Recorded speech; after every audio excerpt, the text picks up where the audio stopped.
Good morning and welcome to All Things Marcellus with me, Attorney Doug Clark of the Clark Law Firm.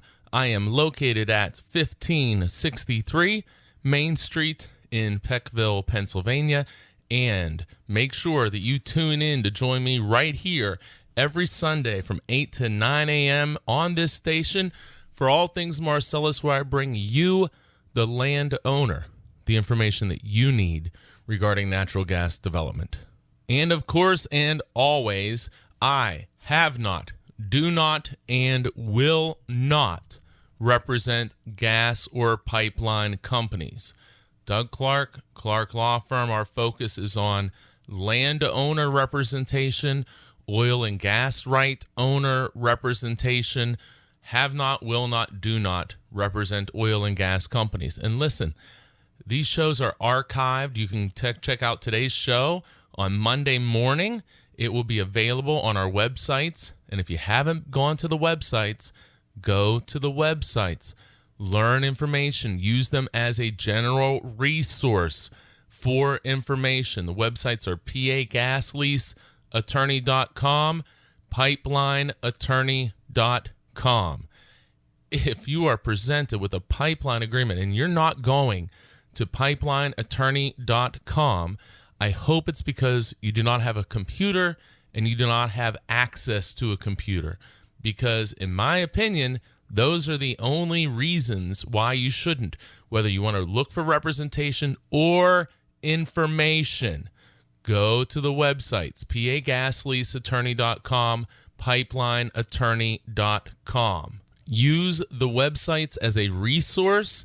And remember, prior radio shows are archived on the websites.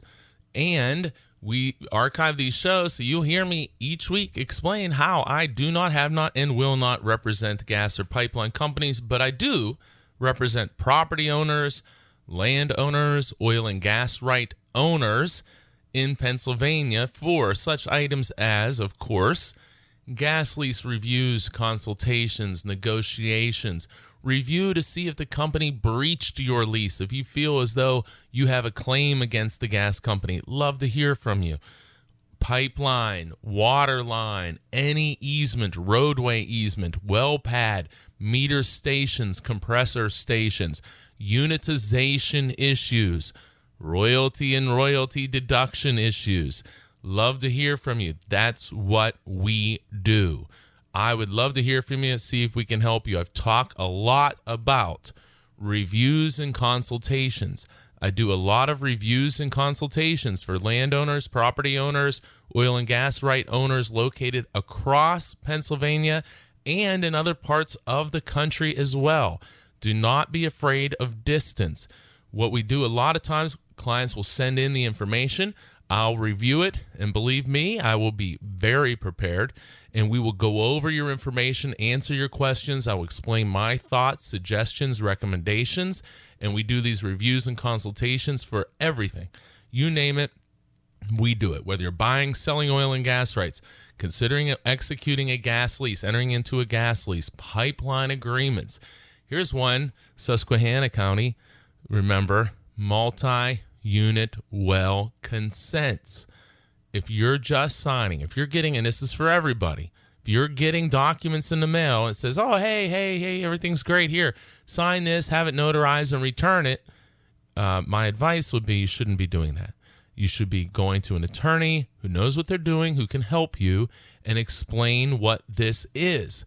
You should not simply be signing documents and returning them without understanding them and realizing the short-term and long-term potential consequences.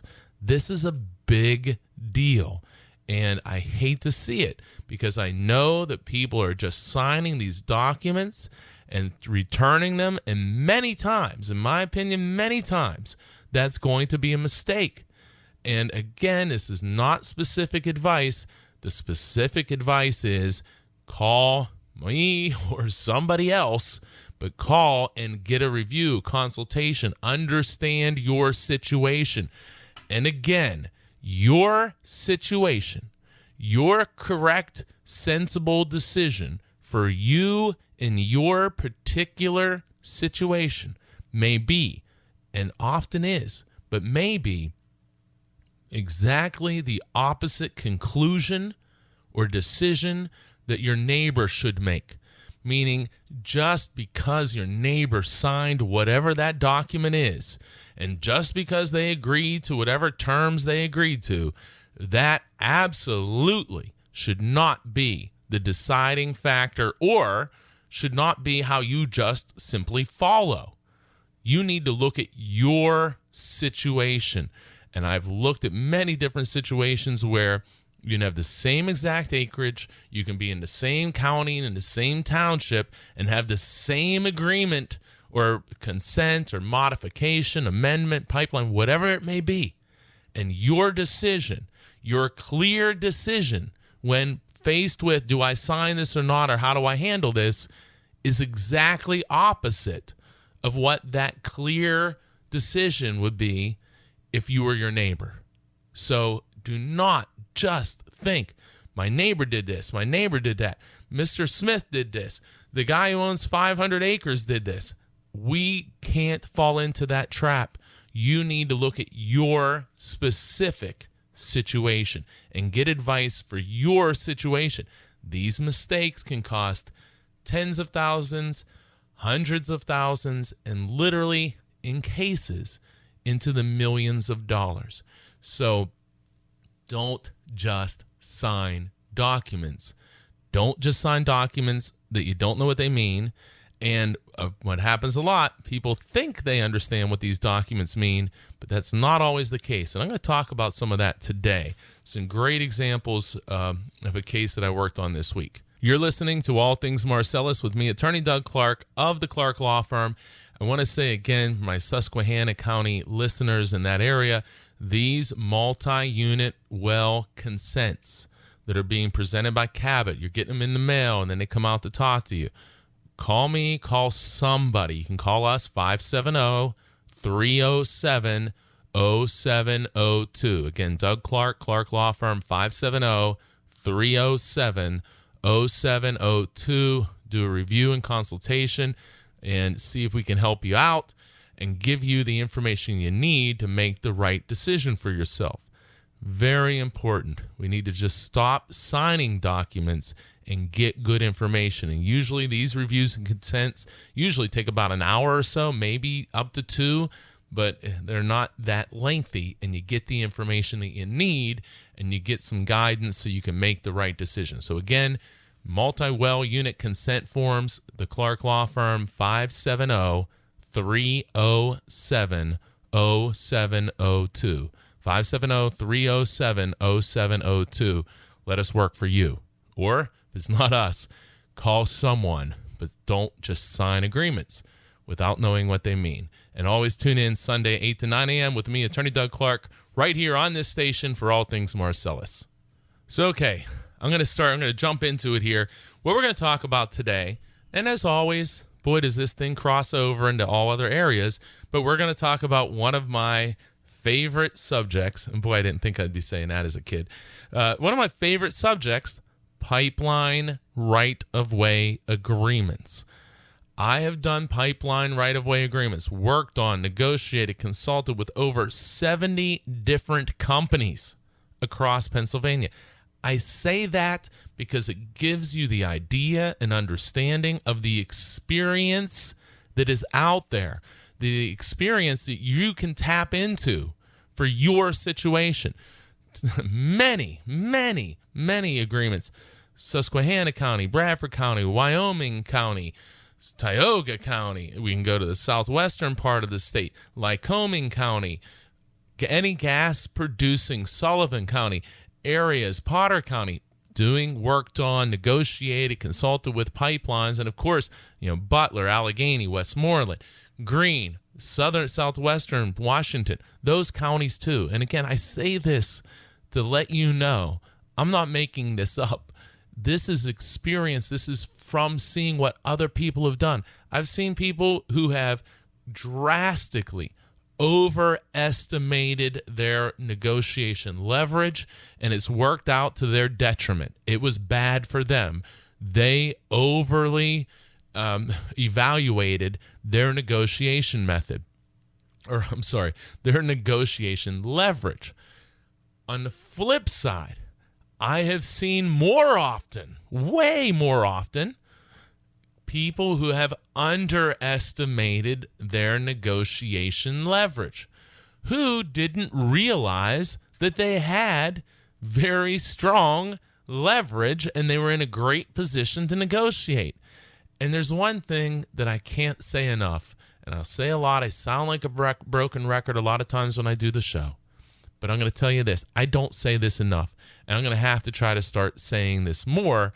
And I'm going to have to start trying to sound more like a broken record on this point. Know this. If a company, gas or pipeline company, has negotiation leverage over you, they will use it. If a gas or pipeline company has negotiation leverage over you, they will use it. They will typically maximize it, and man, some of them are quite aggressive in the process. But we're smart. We understand. They have a side. We've talked about fiduciary obligations, obligations to shareholders to maximize profits.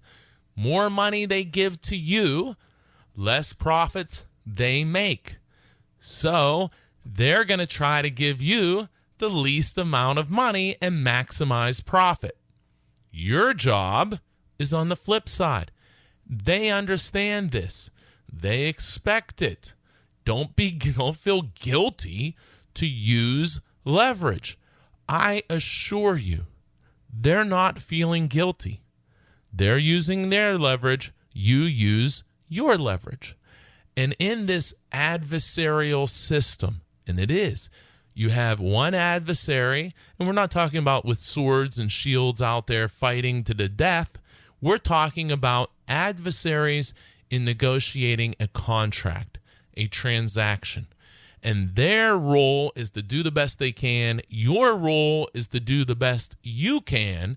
And the end result should be a fair and appropriate contract somewhere in between the best they can do and the best you can do.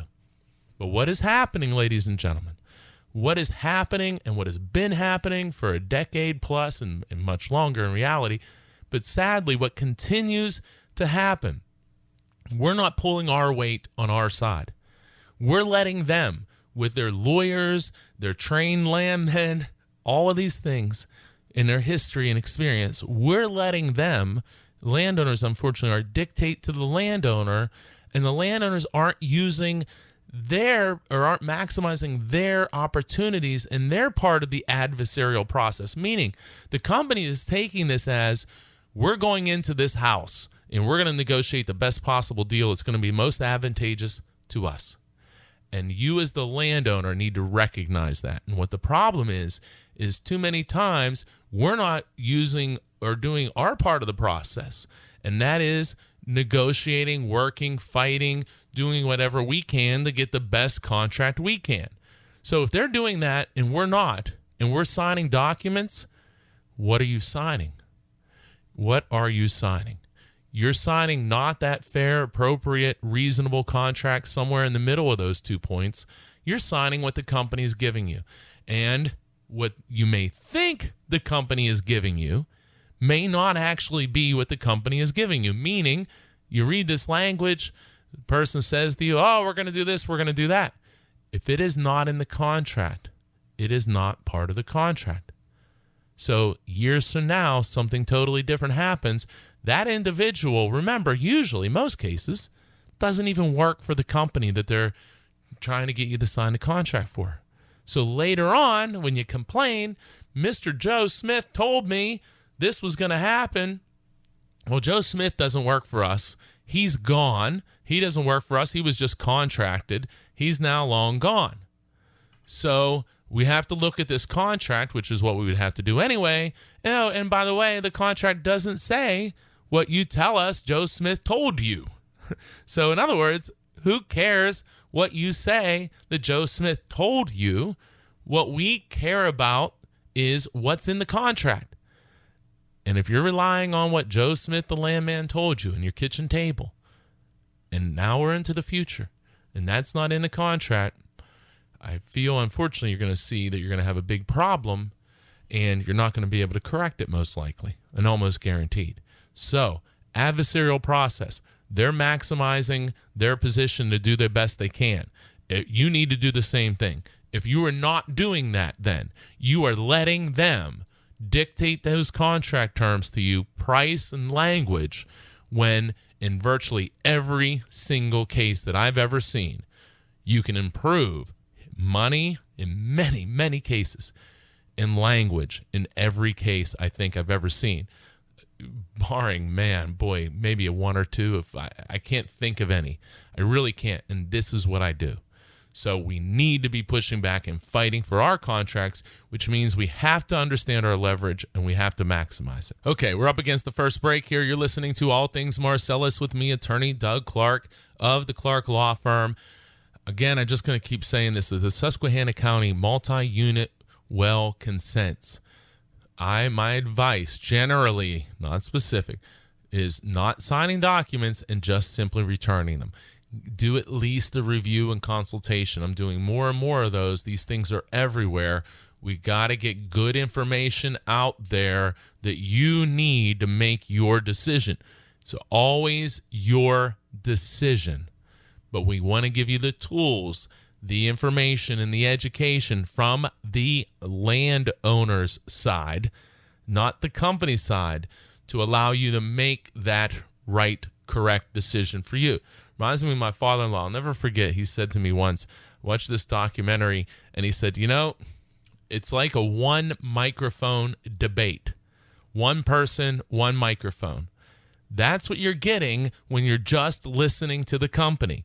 And think about it. These are complex issues, and those companies are dealing with these, and they're trained, the individuals are trained, and they can run circles around people in a lot of these issues where you don't understand. And they are complicated. Look, it took me a while when I first started to do the multi-unit consents and looking at these. It took me a little while to figure out, okay, what's going on? What's the angle here? What does it mean to this person, that person, and so on? Get that information. And again, it's usually an hour or two. So get that information. That's my advice. Give us a call, 570-307-0702. Again, 570-307-0702. And tune in every Sunday, 8 to 9 a.m. for All Things Marcellus right here in this station. And I'll be back. This is only Section 1. I'll be back after this break. Welcome back to All Things Marcellus with me, attorney Doug Clark of the Clark Law Firm. Remember, you can join me every Sunday, 8 to 9 a.m. Hope you do. Right here on this station. You can call the office for representation, learn about these reviews and consultations, whether for a multi-unit well consent, whether a pipeline agreement, gas lease amendment modification, unitization issue, whatever it may be. 570-307-0702. We must stop signing bad agreements, and we must use the adversarial negotiation process to our advantage and not leave tens of thousands, hundreds of thousands, or potentially even millions of dollars on the table. We have to stop that. They have enough money. Let's put some money in our pockets, the landowners' pockets. 570-307-0702. We would love to hear from you, see if we can help you out. Okay, I said we're going to talk about pipeline right-of-way agreement. I had a new form that I came across this past week. I want to talk about it. I guess I never thought I'd be so excited to talk about pipelines.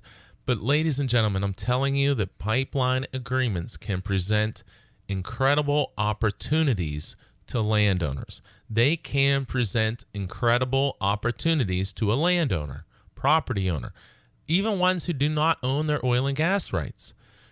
But the key is you have to understand how to identify your leverage and the type of opportunity you may or may not have. I won't go real specific, but I had a client the other day who had a pipeline right-of-way agreement for, we'll say, less than 200 feet. And I know a lot of people just are going to find this probably impossible to believe, but less than 200 feet. And the payment is going to be a 6-figure payment. So 6 figures means $100,000. So this is going to be a 6-figure, I'm not saying exactly 100, but it's a 6-figure payment for a pipeline easement of less than 200 feet. That's a lot of money, and that's a short distance. Now, again, that doesn't happen all the time. But you take this person and you offer them, let's pretend it's a 200-foot long easement. The agreement that the company would present to you in that scenario, let's say that it's I don't even like to use that number, but let's say it's a $15 per foot number. $15 per foot times 200 feet would equal a grand total of $3,000. $3,000. And remember, this person had less than 200 feet and received a payment in a 6-figure amount. 6 figures. So that's let's say it's $100,000. So $100,000 divided by, let's do my math here, divided by, we're going to say with 200, okay, that's $500 a foot. $500 a foot. So my point here is, this person is initially approached with a typical right-of-way agreement saying, okay, hey, here, sign this. It's only going to be around 200 feet in length. You're going to benefit. It's going to benefit the area. Hey, here you go. And many people, to my dismay, but many people have not learned from past mistakes or mistakes of others and are still just simply signing. But then other people, hopefully some listen to the radio show and get some ideas. But then there's this other group of people. And I love to know that maybe there's someone out there that says, you know what? This might be what that guy was talking about on the radio. They want me to sign this 200 feet and they're offering me $3,000. Maybe I should give that guy a call. Maybe I should learn more. Maybe I should call someone else. But maybe I should get some more information before I just sign with this promise of $3,000. Maybe I should do that. And I hope, and I know that I'm pretty sure we have at least one person we've done this. I hope you say, well, you know what? I remember that guy saying I got to stop doing this and I got to get information. Then we get information. Then we talk. Say you call me. We do a review, consultation, and evaluation. We discuss what the leverage is. We discuss what I call your risk tolerance. How aggressive do you want to be? We go through what other people have done in similar types of situations as just a guiding point. One of many. Cannot stress that enough. Just one of many considerations. But we're looking at historically, what have we seen this company do? What have we seen companies in similar situations do? Looking at your property layout, the neighbor's property layout, diving into the details to assess your leverage. And think about it. You're doing this maybe when you have an offer and you're doing it for the first time. You're living your life. You have your job. You're going about your life. I'm just saying with this, and I just say it because it's true. This is what we do. This is what I do. So I am very confident we can offer you some tips, pointers, education, information to help guide you. And that's where at times I get frustrated because we want to get you this information. We want to get you this information. So this person, we'll go back to our hypothetical, comes out to the kitchen table, By the way, you're listening to All Things Marcellus with me, attorney Doug Clark of the Clark Law Firm, and you can join me right here every Sunday on this station from 8 to 9 a.m. and call the office, reviews, consultations, potential representation, 570-307-0702. Okay, back to our hypothetical. Landman comes out to the kitchen table, says we need 200 feet of right-of-way on your property. No big deal. This is going to be great. It's going to benefit you. You're going to get rich from royalties. It's going to help your neighbors. We know you're real pro-gas, so that's really good. And we're going to give you the same offer that we're giving everyone else, and everyone else is signing for. Mr. Smith, the big landowner up the road, he signed for this. People who have attorneys, they've signed for this. We'll give you the same thing here. This will be great for everybody. Here you go. Oh, yeah, and we could do this anyway under your oil and gas lease. And so here, you might as well sign this. It's like getting free money, and you're going to get royalties forever. Think about that and say, okay, well, you know what, sir? I appreciate all this information. What I'm going to do is think about it. I'm going to think about it, and then I'll have to get back to you. Then hopefully you pick up the phone and you call an attorney who does oil and gas work, who's familiar with these issues, and can offer you some guidance and say, how do I handle this? Do I want to move forward? What's my negotiation leverage? And in that case, you call us, we check it out, make sure we have no conflict, that we can represent you, and you say, okay, well, I'd like to do a review and consultation. Probably going to take about 1 to 2 hours. You send me the information. I review it before the meeting or the conference on the phone. And then we talk about the agreement. I answer any questions or concerns you have. I give you my opinion. I give you suggestions and sometimes recommendations. And we walk through it. And so let's say in this case, the gentleman says, well, all right, landman came out to the house. He said, hey, we need this 200-foot right away. It's going to be great. You're going to get money. This is going to be wonderful. It's hardly anything. We're going to make it look beautiful, all this and this and that. We're going to give you the same thing we gave the 500-acre guy up the road. We'll give you the same addendum that some attorney worked on for someone else. All of these things. Great deal for you. You call. We look at it.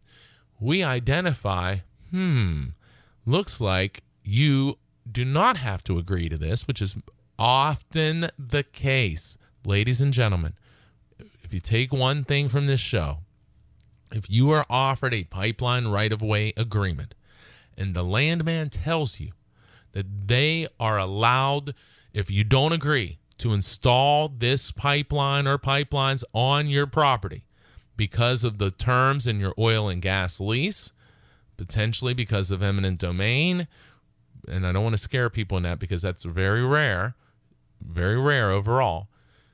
If they say that to you, you must verify that point.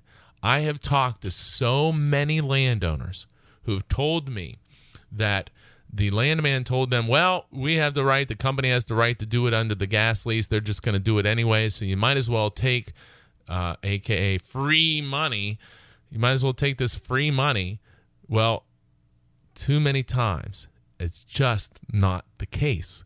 And you have to understand that point, and you got to get to the bottom of that point. And it's not always easy. It's not easy to understand. And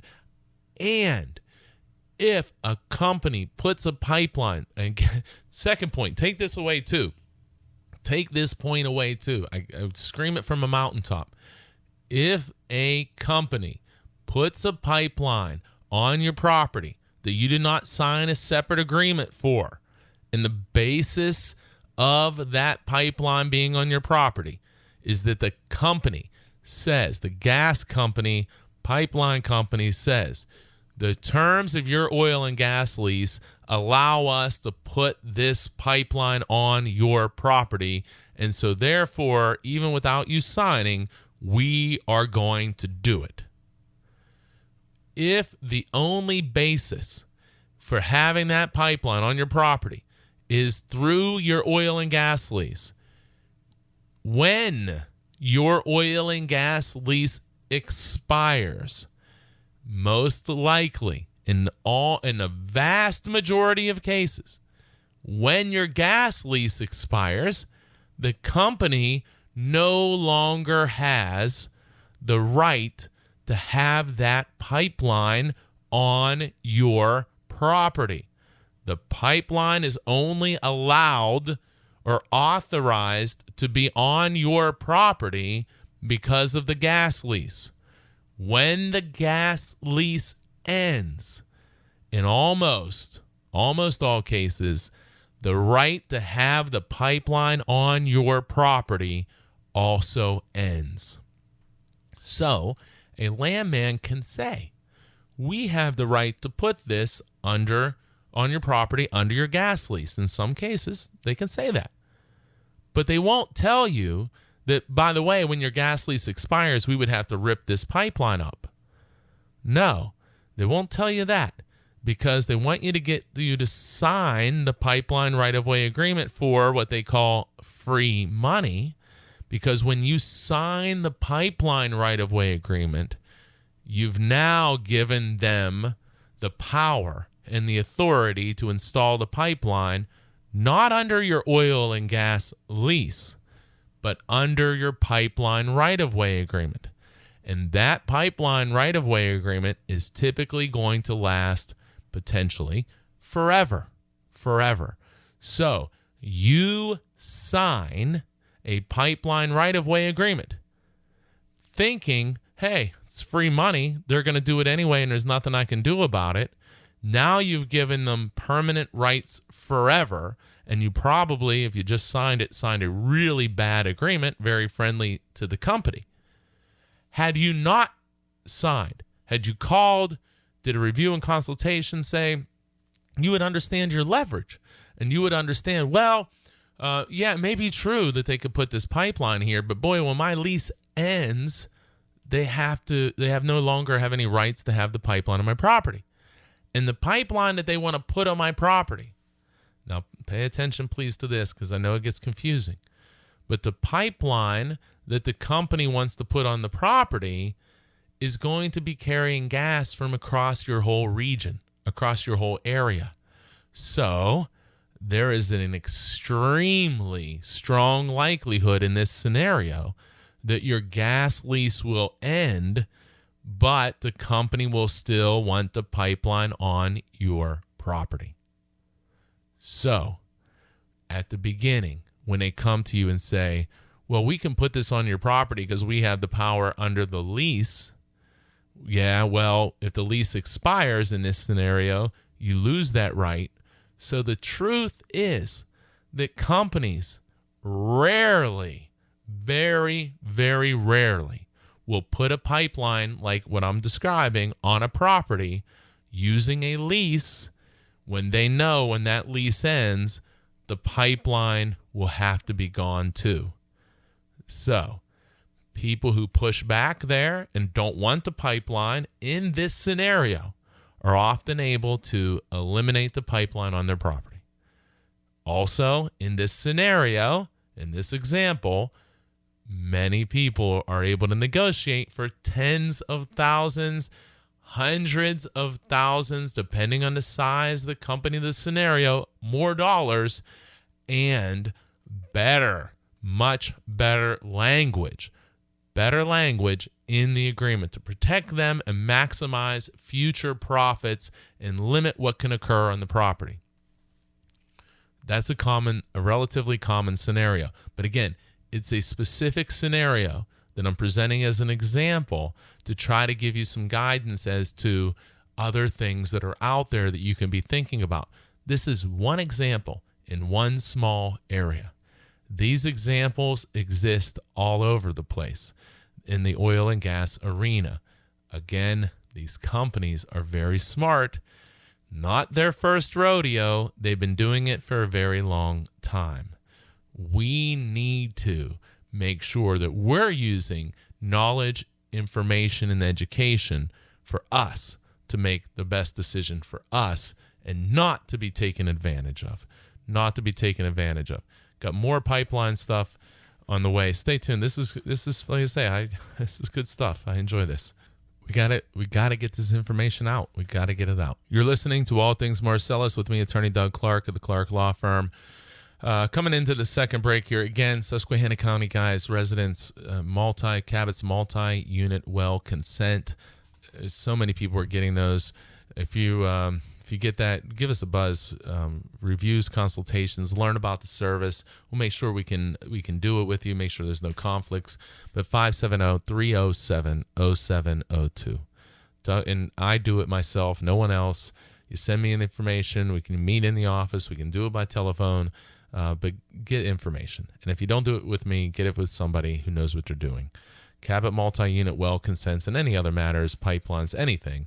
570-307-0702. I say about the multi-unit well consents just because there's so many out there and been talking to a lot of people, and I think this is an area we need to get people educated on. Again, 570-307-0702. I'll be back after this very important message. Welcome back to All Things Marcellus with me, Attorney Doug Clark of the Clark Law Firm. Remember, reviews, consultations, and any other issue, 570-307-0702. We would love to hear from you, see if we can help you out. Any oil and gas related issue, 570-307-0702. Remember to join me right here, me, Attorney Doug Clark, for All Things Marcellus at this time on this station each and every week. Okay, let's get back into it here. Right-of-way agreement. So I got into, talking about this scenario. I want to finish this up. So here, we'll do it quickly. We'll lay it out. Landman comes, says, hey, we want to do a 200-foot pipeline right-of-way easement on your property. We're going to offer you $15 a foot for a total of $3,000. You're going to make all this money in royalties. So are your neighbors. Everything is great. This is what your neighbor signed for. This is what the man up the road signed for. That owns 500 acres. We'll give you the addendum that some lawyer worked on for their client that they signed. And boy, this is as easy as can be. Here's my pen here. Oh, by the way, I'm a notary. Here you go. Sign it. We'll give you $3,000. Landowner says, well, you know what? Wait a second. I learned that I'm going to stop signing bad agreements. I also have learned that you, the landman, and it's okay, but you work for the company, not me, the landowner. I also know that your job is to get me to sign the document. You're hired to get signatures. And I'm going to take advantage. I hear this guy on the radio. He talks about reviews, consultations. Seems to know maybe what he's doing, so I'm going to give him a call. We do a review and consultation. We identify the leverage, and this is, again, loosely based on a true story because I don't want to get too specific, but identify that, wow, you have a lot of leverage here, landowner, and go through everything. And the bottom line is, landowner, instead of a $3,000 agreement, is going to sign a six-figure agreement. Okay, six figures means $100,000 or more. He's going to sign a six-figure agreement. So if it was not $100,000 and the offer was, and my again hypothetical was $3,000, that would be a $97,000 increase. Also, that landowner then is going to negotiate and has negotiated substantially stronger terms, even though this is only roughly a 200-foot area, making sure, amazingly, to some people, not to me, but restrict to one pipeline only, nothing above ground, no cables, none of this and this and this and so on. So again, my point is not that this happens all the time, but this is possible. What does happen much more often is, hey, here's what I'm offered. We have a discussion. We go through. We assess leverage. We decide what your risk tolerance is and a negotiation strategy. And very, very, very often, again, not every time, but very often, the landowner is able to, either by themselves or with me, negotiate additional compensation or money. Then also negotiate better language or in terms in the document. That happens very, very, very often. But again, we have to talk about your specific situation. We have to assess your specific leverage. Not every case are you going to have great leverage like my example before, where you can change an agreement from, say, $3,000 to $100,000 or more. That doesn't happen every day, but it happens. What happens more often is a $40,000 offer turns into a $60,000 offer, or maybe $80,000, or maybe even more. But that happens a lot. The problem is that person doesn't pick up the phone, call, get information, and learn. It says, oh, well, that guy seems like a nice guy. Yeah, this all sounds good. Okay, I'll just go ahead and sign $3,000. Yeah, I'll take $3,000. Well, they just would have lost out on $97,000 or more. So that's what we have to stop. And that's where reviews and consultations for an hour or two can typically identify, are you in this class that has basically no leverage, which is a small class or group? Are you in that class? Are you in a class of people who has a lot of leverage?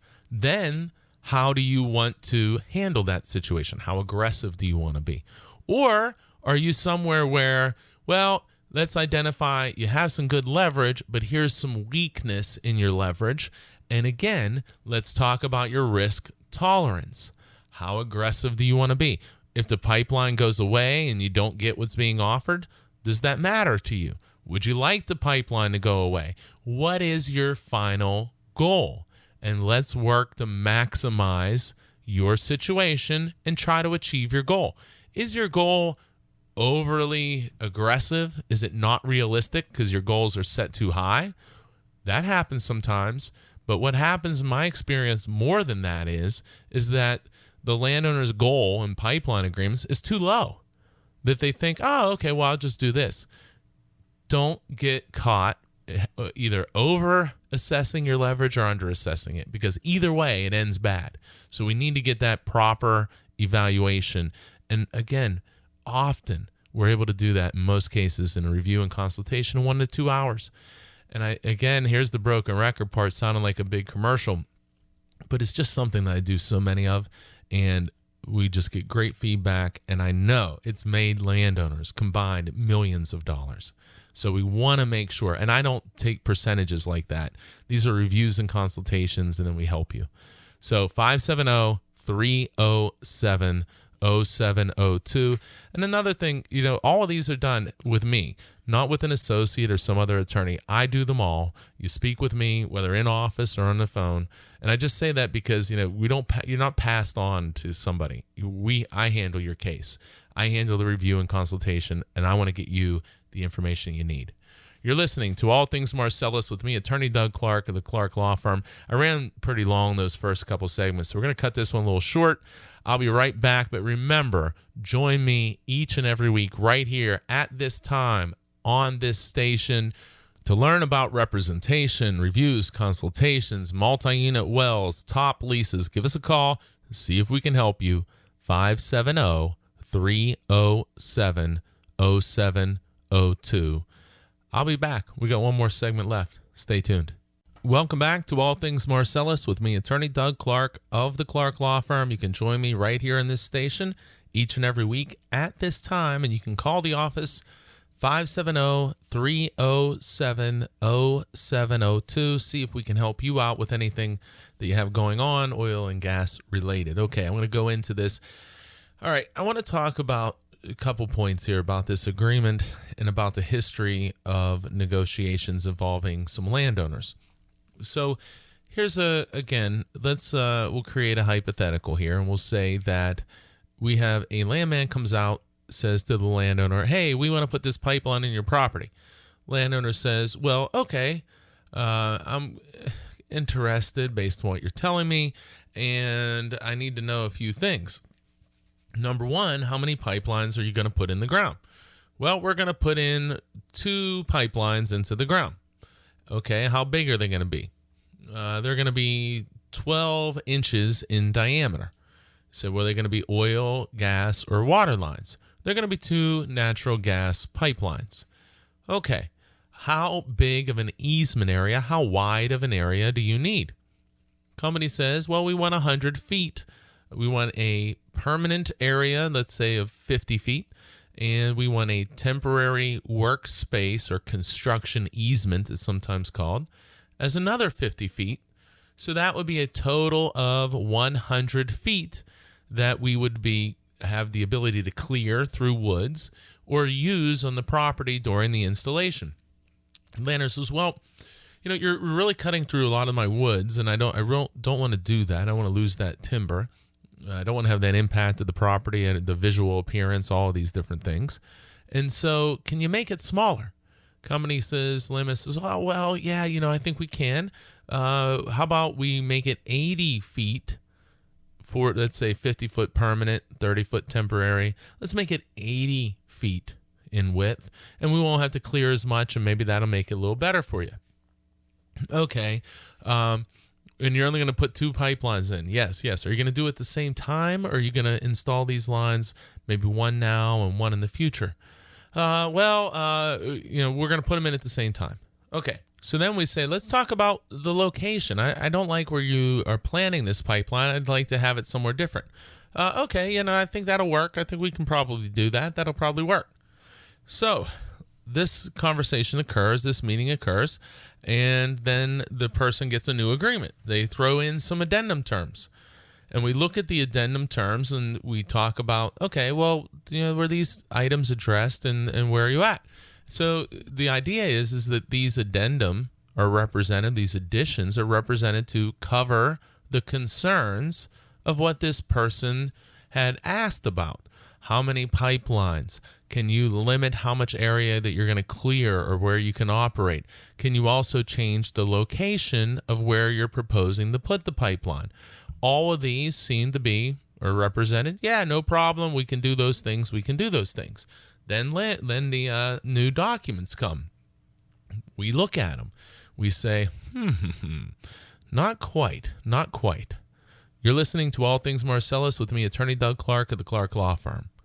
So why do we say not quite? Well, the documents, so we have the verbal statements, oh yeah, we can do this. We'll only clear 80 feet in width and not 100. The documents, though, as they come back, still say 100 feet. But in fact, as they always said, they say 100 feet. And this is something, guys, too. Get out the pen and paper, check out your agreements, write this down. We have the permanent easement area where the pipeline is going to stay. That's permanent. You're granting that area permanently. Let's say it's 50 feet. Then you have the temporary workspace, which is used for construction. Again, let's say that's 50 feet. So you have 50 feet is permanent, 50 feet is temporary. So that's a 100-foot wide area that the company can clear. But keep a keen eye out for what's called additional temporary workspace. 50-foot permanent, 50-foot temporary. Do they write into this agreement additional temporary workspace? And this one, they do. They say that during construction, the company may use an additional 20 feet of temporary workspace alongside of the other areas. So now, which was never discussed, it's represented, oh yeah, it's going to be a 100-foot clearing. Can you clear 80 feet instead of 100? We'd like to minimize that. Oh yeah, that won't be a problem.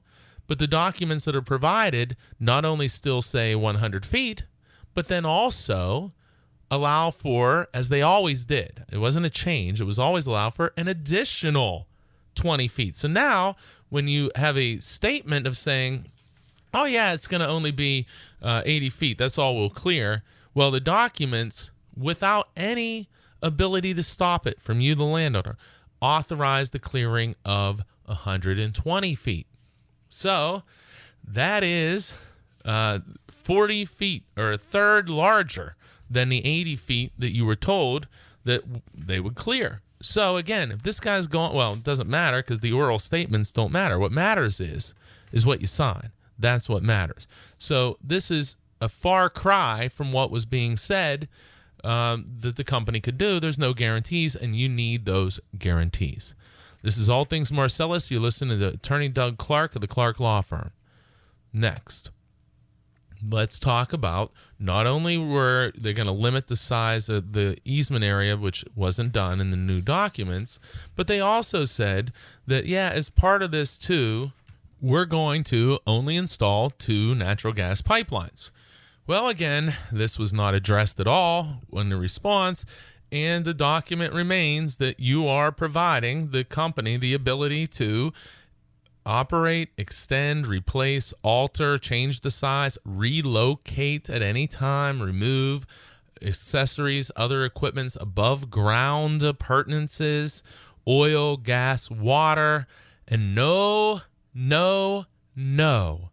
limitation on the number of pipelines, and no limitation on the size, the diameter, the size of the pipeline. Despite, yes, we're going to install 2 natural gas lines 12 inches in diameter. Okay, let's put that in the agreement then. Oh, yeah, okay, that shouldn't be a problem. Okay. Documents come. It's not in the agreement. So you can have as many pipelines under this agreement, as many pipelines as they can fit in the easement. They can put in the easement. And I'm going to tell you, that's normal in a really bad agreement. In a negotiated, a good agreement, a fair agreement, that is not normal at all. That is not normal at all. You need to understand what normal is. And the company is going to tell you what their version of normal is, but you need to understand the version of normal from the landowner's perspective, what you can do and what's reasonable. It is reasonable. And I don't know that we've done any agreements where we don't limit the number of pipelines that are going to be installed and the maximum size and many, many other things. But the point is, a person says, oh, yeah, we had this meeting, we had all these items. And we say, okay, we got these things addressed. And then we look at everything and say, did you? Okay, you're listening to All Things Marcellus with me, Attorney Doug Clark of the Clark Law Firm. Remember, we have one more thing. And look, these, again, I'm out of time, so I'm just doing these big ticket items. Location. Well, I don't like where this location is. We'd like to move it around the property, put it somewhere else. Sure, not a problem. Won't be a problem. Yeah, we can do that. Shouldn't be a problem. Well, to me, as a guy who does this all the time, location is very important. So we want to identify location, and we want to keep them to that location as much as we can. Companies want to be flexible. Here's a big trick I see. Companies say, okay, we'll put it there. And be careful. When they start saying, we'll put it there, wherever you say, be careful, because there are reasons at times where they can't put pipelines in certain locations. But what you may find is, we'll do this, and tell you everything you want to hear. Then, though, when they come back or you sign the agreement, what happens is there's construction issues, wetlands, problems in that area that it can't be constructed, so the pipeline moves. And you say, well, wait a second, we agreed to that. But no, you also agreed that the pipeline could be moved if they run across like DEP, environmental issues, wetlands issues, and that move can be substantial. So location is key. We need to solidify it, identify it, and watch out for reasonable changes that result from survey and engineering. Watch out for it. It can be a trap. Watch out for companies giving you a map or telling you locations, but building in the opportunity to change the location based upon wetland surveys and future surveys. If you have a 2-acre wetland in the area where this pipeline, where they tell you, okay, yeah, we'll agree to that, and then it's found to be a 2-acre wetland, which anybody might be able to identify to begin with, you may find that changes the route significantly, and you never understood or thought that. We got to make sure we understand that. I'm up against it. You're listening to All Things Marcellus with me, Attorney Doug Clark of the Clark Law Firm. So let's stop signing bad agreements, and remember, the landman works for the company, not you, the landowner. Have a wonderful, wonderful week, everyone.